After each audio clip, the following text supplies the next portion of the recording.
Good evening, everyone, and a very warm welcome to the by now ninth edition of our NFDIxCS Soiree. My name is Ariana Dongos from the German Informatics Society, and I'm delighted to guide you through this evening session. And tonight we're looking into a fascinating and very relevant topic for the research software community, and it's about creating reusable execution environments. And the title of this soiree is called Creating a Reusable Execution Environment for WiKoDa. And our speaker, who's already here, a warm welcome, Christoph Benjamin Blessing, will share insights from a case study, WiKoDa, on building a sustainable and reproducible infrastructure for research tools. And we're looking forward to an insightful presentation by him now, followed by an open Q&A session where you have the chance to ask questions and, of course, share your thoughts. And just a quick reminder, as usual, today's session will be recorded and we will share it afterwards for the bigger public audience. With that, let's jump right in and I hand over to Chris. Thanks, Ariana, for the nice introduction. And today I want to talk about this case study that I did with two colleagues, Sami Khan and Jan Bernot, where we tried to create a reusable execution environment for WiKoDa. So I want to start by talking about the FAIR principles. And as you probably all know, the R in FAIR stands for reusable. But here we have to usually make a distinction between data reusability and software reusability, because data reusability tends to be quite time consuming initially to acquire the reusability, but once it is achieved, it tends to be quite stable. This is different from software reusability, which usually requires some ongoing effort to remain reusable. There are different reasons for this situation. For example, there might be library updates, or the computer architecture might change, which requires modification, or the user expectations could change, which would also require some ongoing effort to remain usable. So what we really need to support reusable software is a whole infrastructure that supports the FAIR principles. And this is exactly what NFDIxCS wants to create. NFDI stands for National Research Data Infrastructure, and the XCS part stands for and with computer science. So the goal of this consortium is to create an RDMC, and the RDMC is the basic unit that the infrastructure is built upon. And RDMC stands for Research Data Management Container. It is a container that encapsulates interconnected research artifacts, and it cannot be modified after it is created, so it acts as a time capsule to preserve its contents for the foreseeable future. Also, due to this inability to modify the contents, we need a separate execution environment, which we call the REE. So this REE is used to revive the RDMC at a later point in date after it was created, and REE stands for Reusable Execution Environment. And it can be used to recreate the original context of the software that was originally packed, or like or how we like to call it, sealed inside the RDMC. And it basically makes it possible to run the software again. So the REE is also preserved in the RDMC. So now you have like the general overview of like how the REE is stored inside the RDMC, and this RDMC is being developed by the NFDIxCS consortium, which aims to build infrastructure that supports the FAIR principles. But why do we actually need all of this stuff? Why do we need the reusable execution environment? Of course, we want to support the FAIR principles, for especially when it comes to the REEDR, the reusable. And by doing so, we can build on existing research by verifying it or extending it or modifying it. And we are also, it would also allow us to prevent some duplicated effort where maybe some researcher would just do some study again because the original work was not reusable. So that's like the reasons for why the REEs are important. And now I want to quickly talk about what we did in this case study. It is an exploratory case study where we implemented a workflow to create reusable execution environments. And then we analyzed the limitations of this workflow and investigated some potential generalizations. And we did this for a specific project. So that's why it is a case study, because we only did it for this one specific research artifact. And that I also want to quickly introduce to you. So the subject of the case study is a dashboard for science communication. You can see a screenshot here on this slide. And it's called WiKoDa. It's a science communication dashboard, and it aims at helping researchers to better understand which science topics are communicated in the general public. It consists of a server-side component and a front-end component, but for this case study, we only looked at the server-side component, and we also chose this project because it is a real-world project and not just a toy example.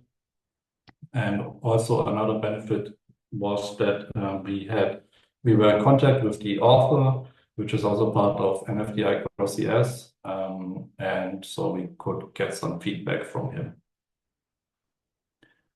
Yeah, and then I also quickly want to introduce two technologies that were instrumental in the implementation of this workflow. The first is Docker, which is a container technology. And we use it in our workflow because it provides isolation between the reusable execution environment and the surrounding host system. And another benefit in this particular case was that WiKoDa already used Docker in its project. So we could reuse those already predefined Docker instructions. The second technology that was very important is called Guix. It is a package manager, and we use it in this workflow to build software reproducibly. And another nice thing about it is that the source code that it uses to build the software is backed by a long-term stable archive called the Software Heritage Archive. So even if the original source code disappears from, let's say, GitHub, Guix could still build it from using the source code from the archive. So we use these two technologies, Guix and Docker, at specific stages in our workflow, and I just have like a illustration of this workflow here. So first, we have a author define a static REE. The static REE, I will also talk more about it on the next slides, but the static REE can be stored in the RDMC for long-term preservation, and then at a later point in time, another user can take the static REE and build it into an executable REE, and then this executable REE can then be run, and then we get the running REE, which then the user can interact with. If you're familiar with, for example, Docker, then you can think of the static REE as the Docker file, the executable REE as a Docker image, and the running REE as a Docker container. So, and as I said, of the three REE representations, so static, executable, and running, only the static one is the one that is preserved long-term inside the inside the RDMC. So I just want to quickly tell you more about that in particular. So let's take a look at the directory structure for this REE that we made for the WiKoDa project. So here is a directory tree of this REE, and here down here you can see we have a source directory which just contains the source code from the WiKoDa project as taken from the GitLab repository where it is stored. And then we have another directory here called Guix, which contains the specification of the dependencies that the WiKoDa project needs to run. This is defined in scheme code that can be understood by Guix, and then Guix will use this code to build the exact dependencies of the WiKoDa project reproducibly. And then tying it all together, we have this manifest.yml file, which I also want to take a quick look at. So the specification for the manifest file, here we see a screenshot of the manifest file, abbreviated in this case. And as some of you might have already noticed, this looks like Docker Compose. Yeah, that's right. And most precisely, it is a superset of Docker Compose, where we have added this new attribute called geeks_build. And this just defines all the paths to the files and directories that Guix needs to build the software dependencies for the WiKoDa project. And yeah, specifies the exact software dependencies. Yeah, so now that we have this manifest file, according to the specification that I just showed you, we also need some software that is able to work with it. And for that, we developed this tool called REEuse. It's a software tool, and it can build the reusable execution environment from the manifest file. And to do so, it uses Docker and Guix. And then it can also run the build REE, and then the user can interact with it. So when we applied this previously described workflow to the WiKoDa project, we made some observations. So first of all, we didn't see any conflicts with the environment of the host machine. So this means that at least in this case, Docker did a good job of isolating those two environments. A downside of the workflow was that some dependencies were not available via Guix initially, and those had to be added manually, which was, depending on the specific dependency, easy or quite complicated. And then another benefit of this approach is that it has a better reproducibility compared to just using a Docker file, because the Guix can really build software dependencies bit for bit reproducible. Yeah, so overall, we see a lot of potential in using Guix in conjunction with Docker to create REEs, but the work is far from over. And in future work, we want to conduct additional case studies looking at a broader range of different projects. Here we had a quite software intense or like software heavy project, but not all projects are like that. And so we want to broaden our horizon there a bit. We also want to investigate what to do if a project doesn't have a Docker file, so no machine readable instructions. And lastly, we also want to investigate the precise connection or relationship between the RDMC and the REE. Yeah, and with that, I'm coming to the end of my presentation, and I want to thank you for your attention. And I also have a GitLab link here. I have our QR code, so if you want to check out the code, you can do so here. Thank you. Yeah, thanks so much, Christoph. We have quite a few participants, and while I'm assigning you the discussion participant role to all of you, so you can actually also voice your questions. You can think about some, and then, or you can write them in the chat as you prefer. Let me do that real quick.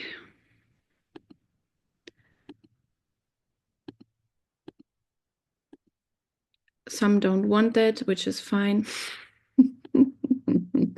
You can, of course,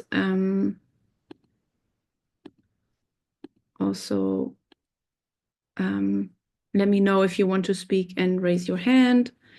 If not, I have some questions prepared. Christoph, maybe would you like to stop the screen sharing so we can actually... Yes, super, thank you. Okay, nobody wants to become a discussion member. That's fine. 1 second. Okay.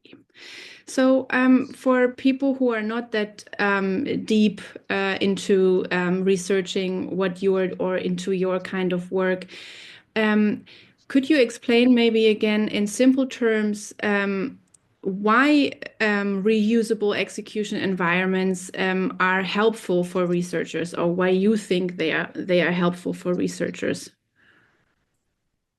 Yeah, sure. Thanks for the question. So I think that like all scientific research, at the end of the day, builds on top of existing scientific research. And if you cannot reuse that existing research, then you can also not build on top of it. And then you basically have to start from scratch again or from an earlier point in time. So therefore, I think that reusable execution environments really help with being able to reuse that scientific research and makes it possible for other people to build on top of that. Thanks.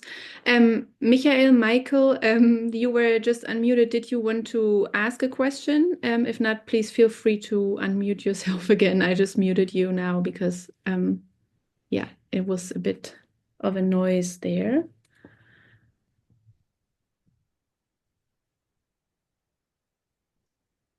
If not, you can we still have 10 more minutes, so you can still you can still unmute yourself at a later time. My next question would be also from the perspective of researchers who are not the experts in actually developing this software. So how would a researcher who isn't a software developer actually go about using REEs in their own projects? How much technical knowledge would you say is needed? So to use this REE workflow, they would have to define the REE for their project. So that means the directory structure that I showed to you earlier, and also the manifest file. And then they can use the reuse tool to build and run the REE, or more precisely, anyone that has the directory structure that you created can then use the tool to run your REE and reuse it. Mm-hmm. And the knowledge that's required here is Docker Compose and Guix. And when it comes to the required or to the depth of knowledge required, that varies greatly depending on the specific software that needs to be packaged into an REE. So yeah, it could be very easy or it could be quite complicated. Mm. And could you say again what made you choose Docker and Guix? How do they complement each other in the setup you chose, and yeah, why you chose these applications? Sure. Yeah, Guix and Docker, they fill two different roles in the REE. And so Guix provides basically the reusability because it allows us to precisely specify the software that is needed for this REE.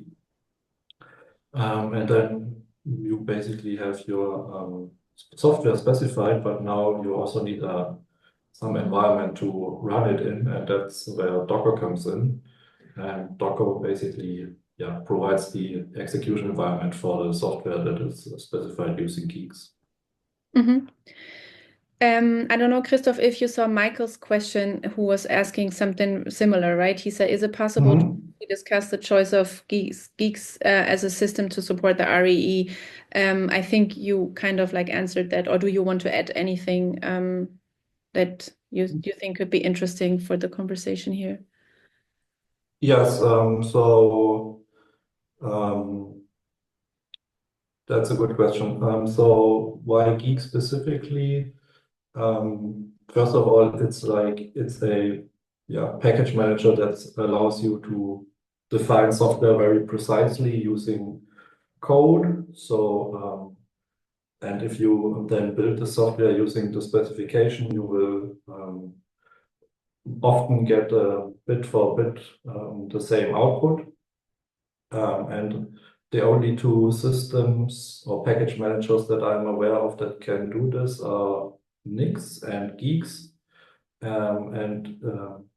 We chose Guix over Nix in this case because Guix is backed by the Software Heritage Archive and Nix is not backed by this archive. So that made us think that Guix is probably better suited for really long-term reusability. Okay, thanks for explaining that. And do you see the use of REEs becoming a standard, or do you hope for that the use of REEs is becoming a standard for long-term software preservation in research and academia in general? And I think, says thanks yeah, to you. yeah, no problem. So yeah, I think that it could become like Guix in combination with Docker, or it doesn't even need to be Guix and Docker. It just like needs to be something that lets you specify the software precisely, which is Guix in this case, and then some execution environment, which is in this case Docker, but it could also be any other container technology that could become standard for certain scenarios where, more precisely, scenarios where you need the highest reproducibility for longer time frames, I'd say. But that said, I don't think it's suitable for all use cases or for all types of software.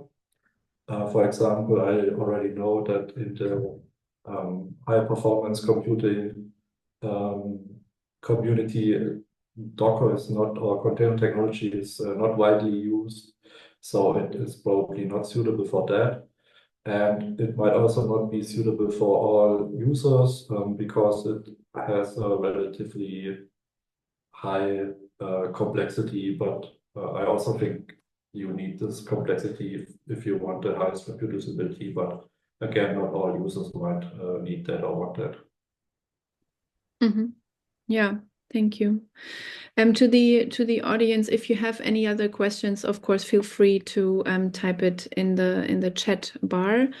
I have one last question, which I often ask in these soirees, that is about like a little bit of the future and the outlook.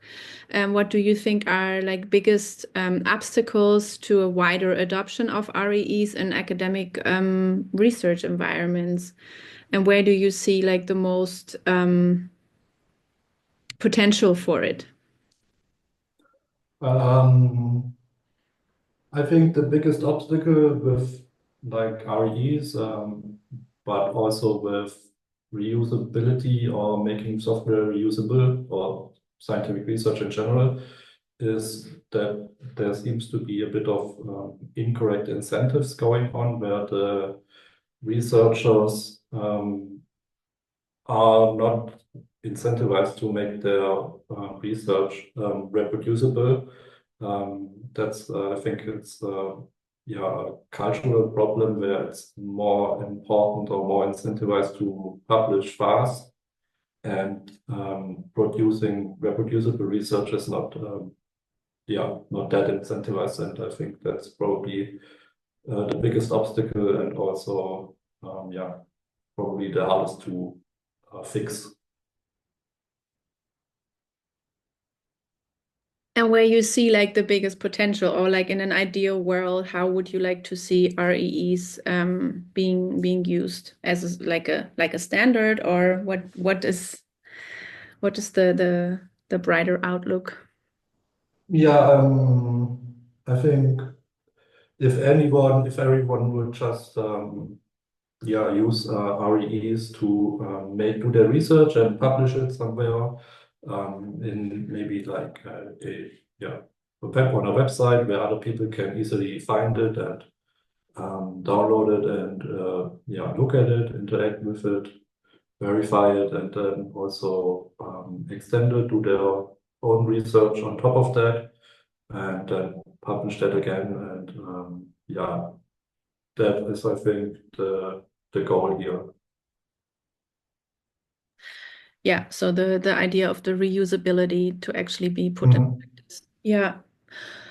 Okay, that was, at least from my side, my last question to you. Thank you so much, Christoph, for joining us, and thank you to the audience.